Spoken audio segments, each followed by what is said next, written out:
Santa Ceia, domingo em que nós nos reunimos como família, nos reunimos como discípulos, nos reunimos diante do Senhor, e eu tenho convicção de que Deus vai falar ao seu coração hoje poderosamente em nome de Jesus. Você crê nisso também, sim ou não? Eu vou te perguntar mais, você crê que Deus vai falar com você hoje? Então fala assim: Deus vai falar comigo hoje poderosamente. Você crê nisso? Então aplauda o Senhor aqui na sua casa, aonde quer que você esteja. Aplauda esse Senhor poderoso que fala conosco, e não será diferente hoje em nome de Jesus. Amém? Nós vamos continuar falando sobre fé, o assunto que nós começamos a semana passada e vamos continuar hoje. Fé é uma palavra tão simples, né, irmãos? Uma palavra com duas letras. Fé é uma palavra com duas letras, mas que tem um poder poderoso sobre as nossas vidas. E eu quero começar aqui lendo para vocês uma história, uma ilustração, a história do alpinista. Vou contar para vocês aqui, então preste atenção. O Alpinista é o nome dessa história, e diz o seguinte: essa é a história de um alpinista que sempre buscava superar mais e mais desafios.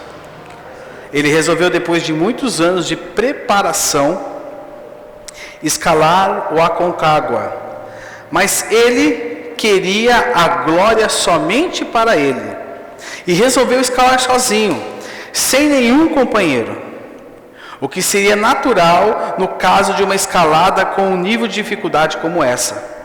Ele começou a subir e foi ficando cada vez mais tarde, porém ele não havia se preparado para acampar e resolveu seguir a escalada decidido a atingir o topo. Escureceu e a noite caiu como um breu nas alturas da montanha, e não era possível mais enxergar um palmo à frente do nariz. Quem já teve experiência de se perder no meio da noite e não enxergar nada, né, Valdo? O Valdo lembra disso. Quem já teve essa experiência de se perder no meio do mato à noite e não enxergar nada?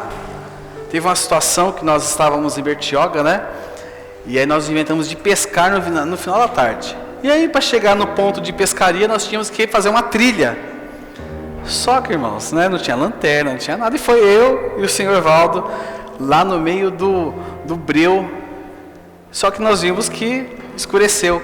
Aí nós vamos voltar. Não dá para voltar pela trilha. Voltar pela água. A maré tinha subido, eu não sabia nadar na época. Lembra disso?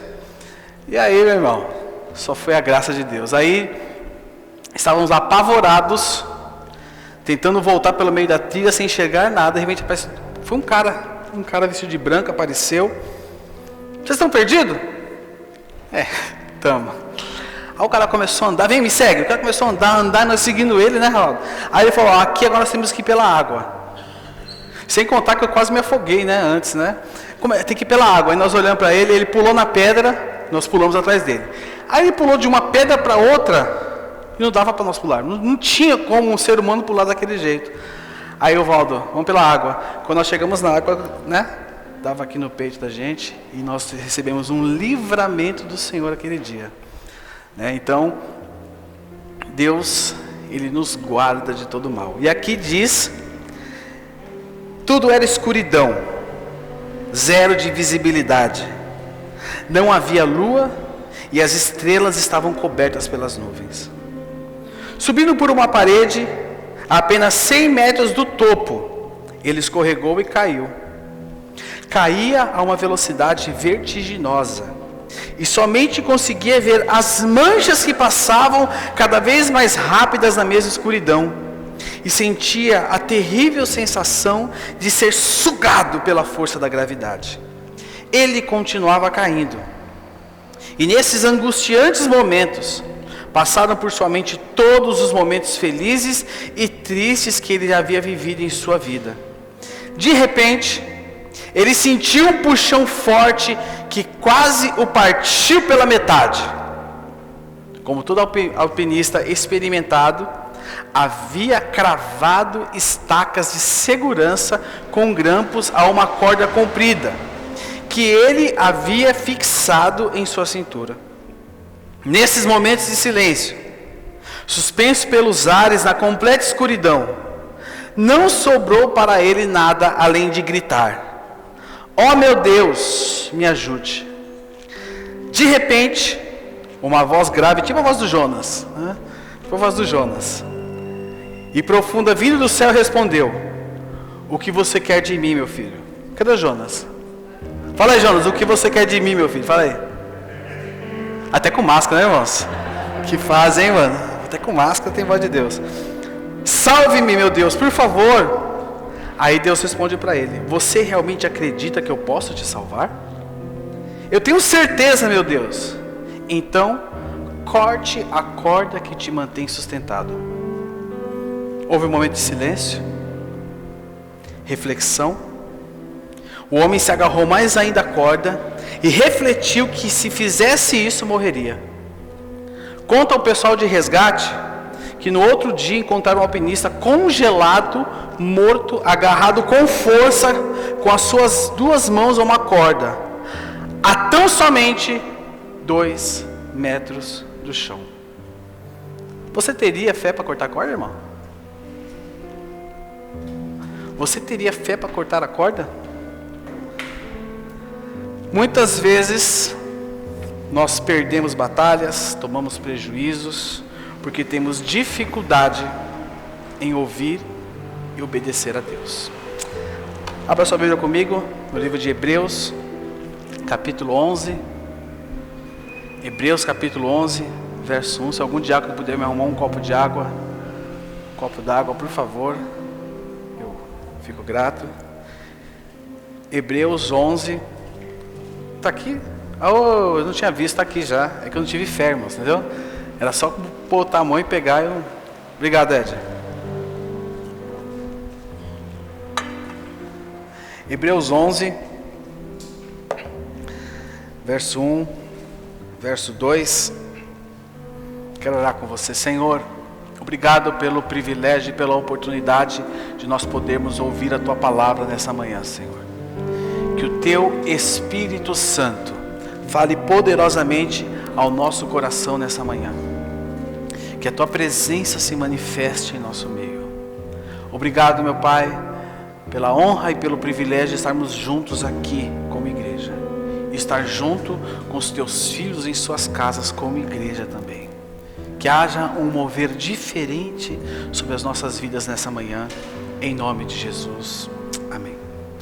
Hebreus 11, verso 1 e verso 2 vai nos dizer o seguinte: ora, a fé é a certeza daquilo que esperamos e a prova das coisas que não vemos. Verso 2: pois foi por meio dela que os antigos receberam bom testemunho. Agora eu quero que vocês andem um pouquinho mais para frente até o verso 32 de Hebreus 11. Verso 32 de Hebreus 11.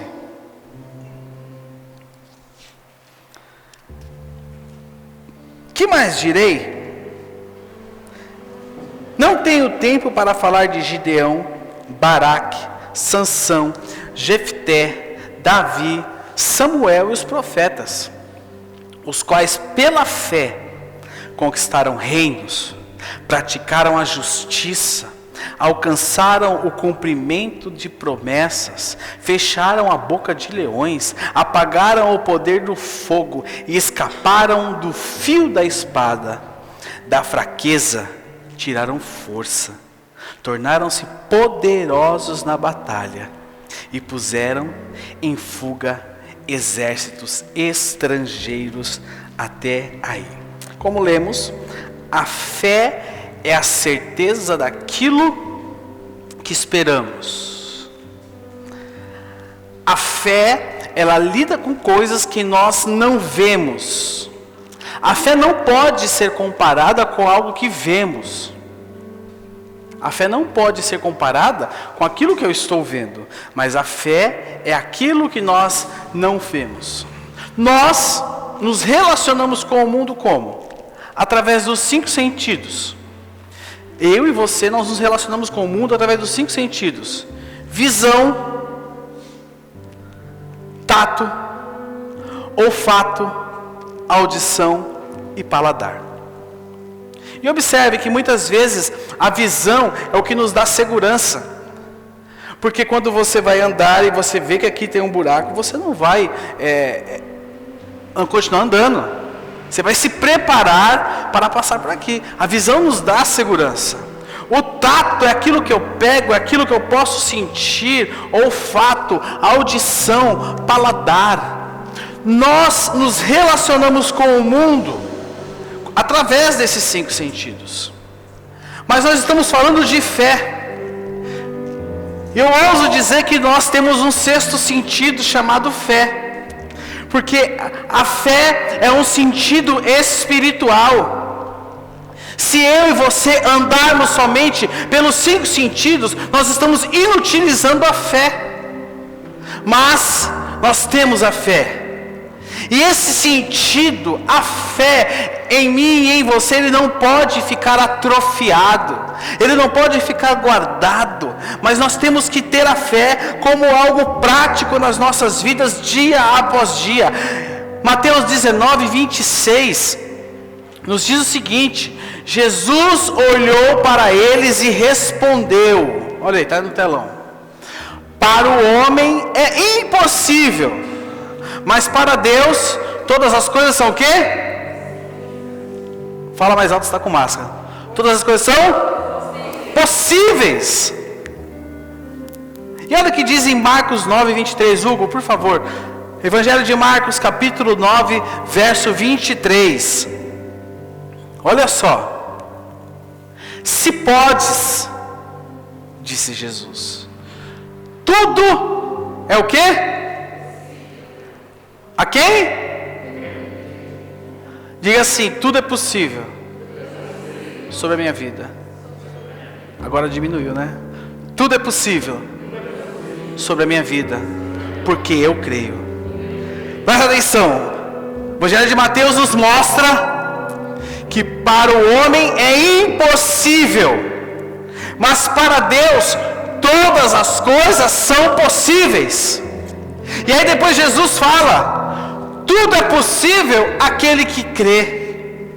Para nós que cremos, todas as coisas são possíveis. Quem nunca disse a frase: ah, se eu pudesse,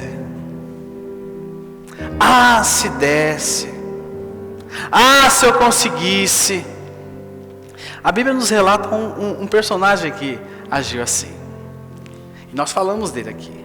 O nome dele foi Gideão.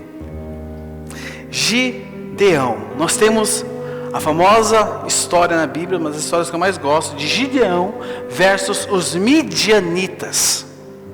Hebreus 6, 12, verso B, nos diz o seguinte: olha só, o Senhor está com você, aqui que diz aí? Poderoso guerreiro. Juízes 6, 12. O Senhor está com você, poderoso. Como ele se considerava? O menor da casa dele. Se considerava fraco, se considerava impotente diante da situação. Mas Deus estava dando uma direção para Gideão. Quem lembra com quantos homens Gideão venceu os midianitas? Quantos foram? Vocês lembram? 300. Acho que a primeira visão que Gideão teve do exército que ele ia para a batalha, ele ficou feliz, né? Falar: ah, entendi, Jesus. Não é Jesus não, Senhor. Por que eu vou conseguir? Olha quanto homem, só que não.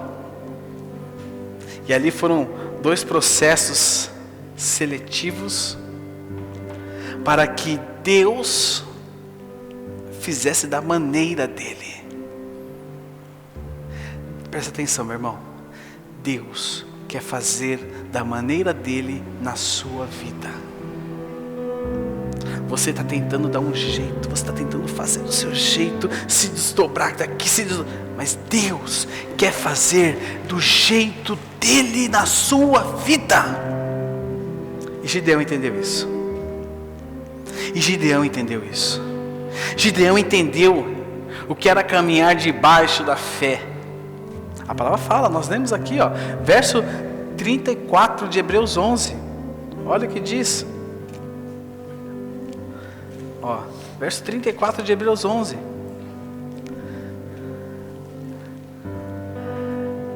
Fala de Gideão no verso 32 e aí no 34. Apagaram o poder do fogo, escaparam do fio da espada, da fraqueza tiraram força, tornaram-se, como que fala aí? Poderosos na batalha e puseram em fuga exércitos estrangeiros. Esse é o Deus que eu creio, que não age de acordo com as possibilidades e nem com as estatísticas, mas Ele age de acordo com aqueles que creem nele. A fé está relacionada, meu irmão, a nós crermos no Senhor, a existência, presta atenção, a fundação do nosso relacionamento com Deus está baseada na fé. A fé está relacionada a crer na palavra de Deus. Eu quero falar com vocês aqui alguns pontos que precisamos entender sobre a fé. Talvez eu não termine essa mensagem hoje, que é uma mensagem extensa, mas você, quando você estiver marcando, deixa aí continua, você faz essa setinha, continua e põe 3 pontinhos que a gente termina aqui no próximo domingo. Preste atenção, alguns pontos que precisamos entender sobre a fé.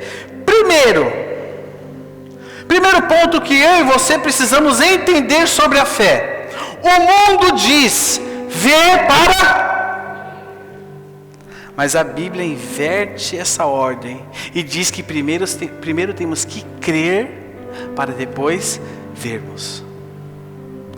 2 Coríntios capítulo 5 verso 7, olha o que diz. 2 Coríntios 5, 7.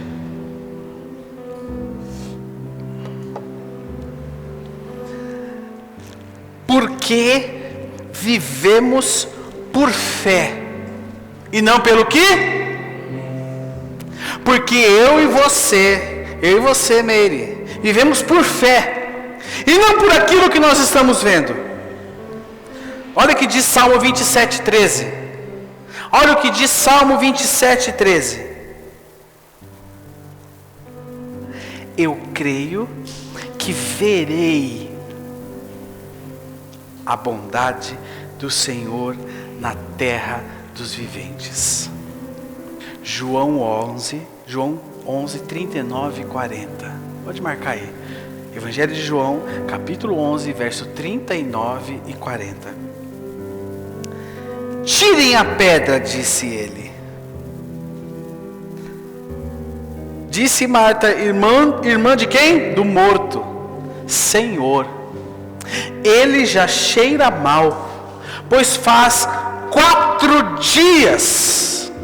Disse-lhe Jesus: não lhe falei, se você cresce, veria a glória de Deus.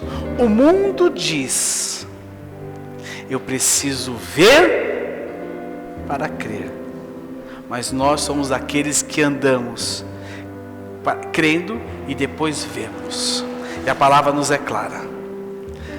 Nós conhecemos muitas declarações de fé, né? Pela fé eu creio nisso. Quem junto comigo já fez essa declaração, levante a mão. Pode ser sincero, irmão.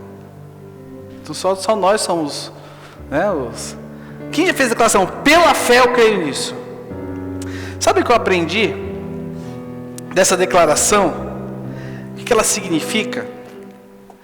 Ela significa: eu espero que sim. Ela passa a mensagem de esperança. Mas a fé, Hebreus diz que fé é convicção daquilo que eu não vejo com os meus olhos. Fé é a convicção daquilo que eu não enxergo. A palavra de Deus diz: pois onde se reunirem 2 ou 3 em meu nome, ali estou eu no meio. Ele está aqui. Ele está aqui. Ele está aqui. Sabe, meus irmãos, pela fé eu fui curado. Não, você já foi curado em nome de Jesus Cristo. Isaías 53:4. O que diz Isaías 53:4? O que diz? O Hugo caguetou. Vamos lá, Hugo. Certamente Ele tomou sobre si o quê? As minhas enfermidades. E sobre si levou as minhas doenças. Contudo, nós o consideramos castigado por Deus, por Ele atingido e afligido. Mas eu estou doente, então Não, eu já estou curado em nome de Jesus Cristo. Porque Ele já levou sobre Ele as minhas enfermidades. A conversão de uma pessoa acontece através do quê? Através do quê? Da fé. Efésios capítulo 2, verso 8. Coloca para mim, Hugo. Efésios 2:8. Pois vocês são salvos pela graça, por meio da fé. Isso não vem de quem? É dom de quem?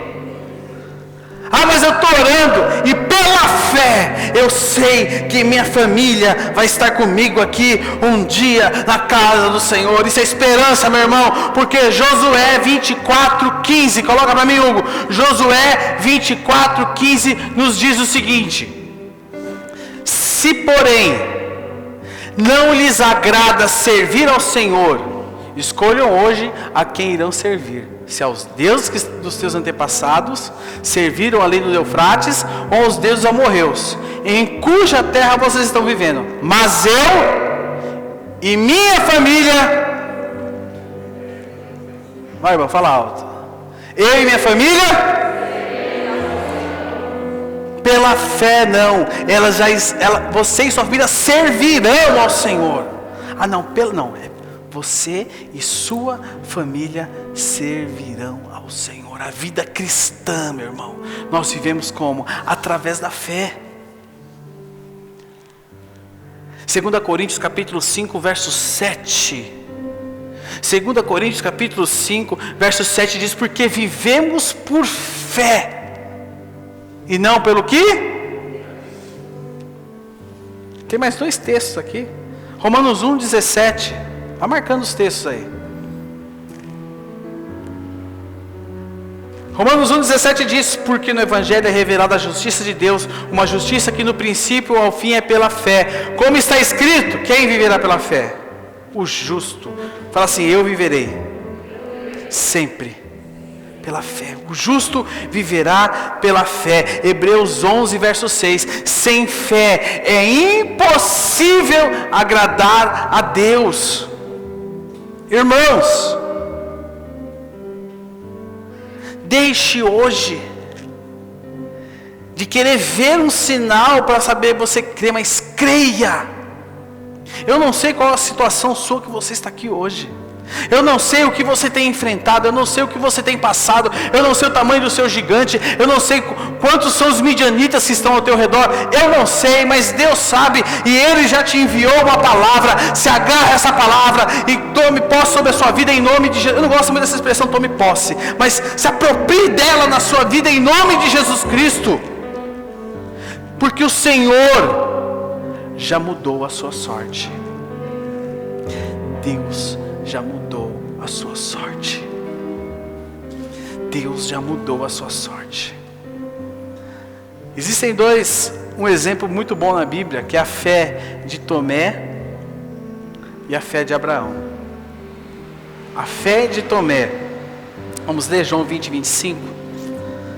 Olha só. Tomé precisava ver. Para quê? Crer. Os outros discípulos lhe disseram: vimos o Senhor. Mas ele lhes disse: se eu não ver as marcas dos pregos nas suas mãos, não colocar o meu dedo onde estavam os pregos, e não puser a minha mão no seu lado, não crerei. Abre agora comigo em Romanos capítulo 4, verso 18. Olha o que diz sobre a fé de Abraão, Romanos. Olha o que o apóstolo Paulo nos escreve sobre a fé de Abraão. Romanos 4, 18 ao 20 diz o seguinte: Abraão, contra toda a esperança, em esperança creu, tornando-se assim pai de muitas nações, como foi dito a seu respeito, assim será a sua descendência. Verso 19: sem se enfraquecer na fé, reconheceu que o seu corpo já estava sem vitalidade, pois já contava cerca de 100 anos de idade, e que também o ventre de Sara já estava sem vigor. Olha a situação. Se você for olhar pelo natural, 100 anos de idade e o ventre de Sara sem vigor. Mas o que eles tinham sobre a vida deles? Uma palavra de Deus. Eles tinham uma promessa de Deus. Mesmo assim, não duvidou, nem foi incrédulo em relação à promessa de Deus, mas foi fortalecido em sua fé e deu glória a Deus. Ele não se limitou pelo que ele estava vivendo, mas ele creu na palavra de Deus. Qual promessa de Deus tem para a sua vida, meu irmão? O que Deus tem te prometido nesses dias? Qual o quadro da sua vida hoje? Qual o quadro? O que você tem enfrentado? É enfermidade? É na família? É na vida profissional? É na sua empresa? Aonde que é? São nos seus relacionamentos? Aonde que é? Vou usar a expressão, aonde está doendo o seu calo hoje? Não ande olhando para a dor, mas ande olhando para o Senhor, quem te enviou uma palavra poderosa. Tem um exemplo muito poderoso. George Miller. Quem conhece aqui a história de George Miller? Quem conhece? Levante a mão. Quem conhece a história de George Miller? George Miller, ele era chamado de pai dos órfãos. Ele viveu no século XIX, do ano 1805 ao ano 1898. Ele era um alemão que vivia na Inglaterra. E eu vou contar para vocês um famoso episódio que aconteceu no orfanato dele. Houve uma situação, vou ler para contar, para você ser fiel nos detalhes. Houve uma situação em que o seu orfanato amanheceu sem nenhum alimento para os mais de 1000 órfãos naquela ocasião. E o desespero tomou conta de todos os funcionários. Mas Miller disse: não peço nada ao homem, minha aliança é com Deus. Aprenda aqui, irmãos. Desespero. Ele precisava alimentar 1000 crianças órfãs. Os funcionários entraram em pavor, mas ele disse o seguinte: não peço nada ao homem, minha aliança é com Deus. Entretanto, todos sentaram à mesa. Eles não tinham pão. Eles não tinham o que comer naquela manhã. Eles não tinham. Se ele fosse agir de acordo com a visão dele, ele ia se sentar à mesa. Ó galera, fica cada um, não sei se assim, ô pessoal, ô criançada, fique cada um nos seus quartos, não saiam para fora ainda, né? Estamos com uma situação aqui. Mas ele faz o seguinte: entretanto, todas as crianças se sentaram à mesa junto com Miller. Quando Miller agradeceu a Deus pela refeição que viria. Ele agradeceu a Deus pela refeição que viria.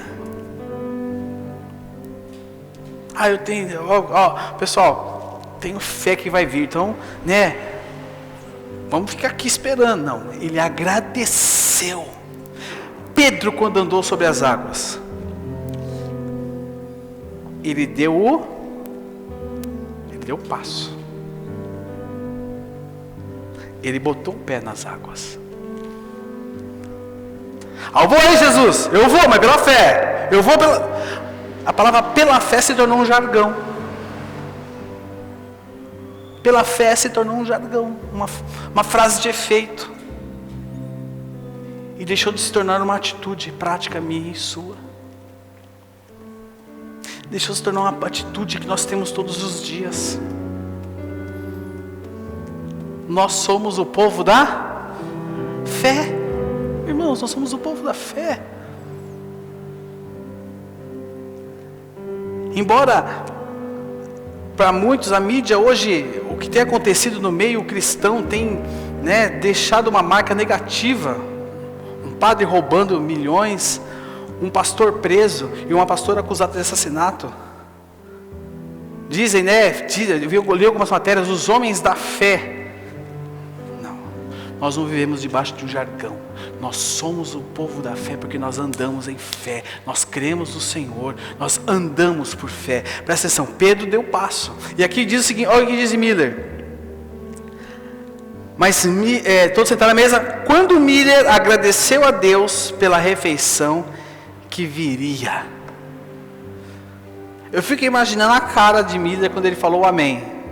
A cara, como ficou a cara dele? As crianças, os funcionários com cara de ué. Como foi a postura de Miller? Mas a biografia de Miller diz o seguinte: terminada a oração, a campainha tocou. Era um leiteiro ofertando diversos litros de leite, porque seu carro quebrara naquelas proximidades. Ele sabia que o leite azedaria antes de concluir o conserto do veículo.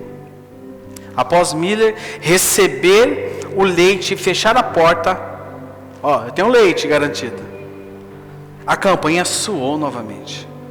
Era um funcionário da padaria que lhe trazia várias carroças com pães. E o funcionário disse: Senhor Miller, fomos entregar esses pães para a família real no castelo, e eles disseram que os pães estavam muito assados, e por isso, para não jogar fora, resolvemos dar para o orfanato. Miller disse: não foram os pães que passaram do ponto, mas Deus que atendeu nossa oração e teve misericórdia de nós. Você anda pelo que você vê, ou você anda pelo que você crê? O que você está tocando hoje, é nisso que você crê? Irmãos, Deus está nos chamando a vivermos sobrenaturalmente, a darmos passos de fé, a vivermos a dimensão dEle, a vivermos a dimensão do sobrenatural. É isso, sabe? Eu percebo que a fé cristã se tornou muito natural. Eu vejo que nós somos muito do ver para crer. E essa característica da igreja, que acompanha a igreja de Jesus Cristo, ela está guardada numa caixinha ali no cantinho, assim, até que um dia a gente põe para fora, irmãos. Olha como os apóstolos viviam, como a igreja vivia. Não havia necessidade entre eles. Olha como a igreja vivia. Olha os apóstolos que não abriam mão de crer em Jesus mediante a morte. E hoje qualquer dor de barriga a gente já está, chamando todo mundo. Vamos falar os nomes aqui. Nós precisamos viver pela fé. Nós vamos deixar de lado. Sabe o que acontece? Tem muito mais coisa para falar, vou parar por aqui. Nós, de tão domingueiro que nós somos, nós ouvimos uma boa palavra no domingo, entramos na segunda, mas na terça-feira, quando a gente está enxergando um problema, ouvindo um problema, cheirando um problema, quando vai ver, nós estamos falando aquilo que não devemos e deixamos de agir pela fé. Deus não te chamou para você andar na esfera do natural, mas Deus te chamou para você andar na esfera do sobrenatural. E na esfera do sobrenatural só se anda pela fé.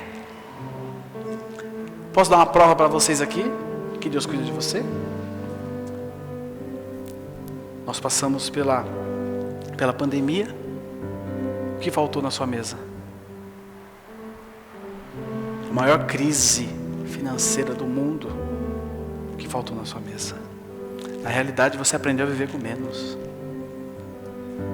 Você acordou pela manhã, colocou o seu sapato. Você que está em casa, acordou pela manhã, está me assistindo com um copo de café na mão, comendo o seu pãozinho. Você não colocou seu sapato para vir, mas você pôs o seu chinelo. O chinelão estava lá, o havaianão estava lá. Olha, eu vou fazer merchan aqui. Irmãos, nós vivemos sobrenaturalmente. O problema é que nós queremos ver o grande sobrenatural. Mas presta atenção, o grande se manifesta quando eu creio que Deus faz todas as coisas. E nós precisamos caminhar assim. Eu quero convidar você que tem uma situação, você que precisa de um milagre, você que precisa caminhar, você precisa viver algo novo na sua vida, você que né, o seu marido, eu não sei, meu irmão, mas fique de pé comigo, eu quero orar com você. Eu quero orar, fique de pé. Se não tiver, pode ficar sentada, mas fique de pé. E se você estiver, você que está na sua casa, levante do sofá, levante da sua cama, levante da cadeira, fique de pé. Você que está junto com um familiar seu, você que está sentado com alguém que é um familiar seu, pega na mão dessa pessoa. Você que está junto com um familiar seu, sentado aqui, pega na mão. Você que está na sua casa, pega na mão da sua família agora. Eu quero que você feche seus olhos. Essa oração é sua. Essa oração é sua, meu irmão. Essa oração é sua. Esse clamor é o teu clamor de todos os dias. Essa lágrima que escorre pelo seu rosto é a sua lágrima de todos os dias. Essa oração é você quem tem que fazer. Faça agora ela. Comece a orar no seu lugar.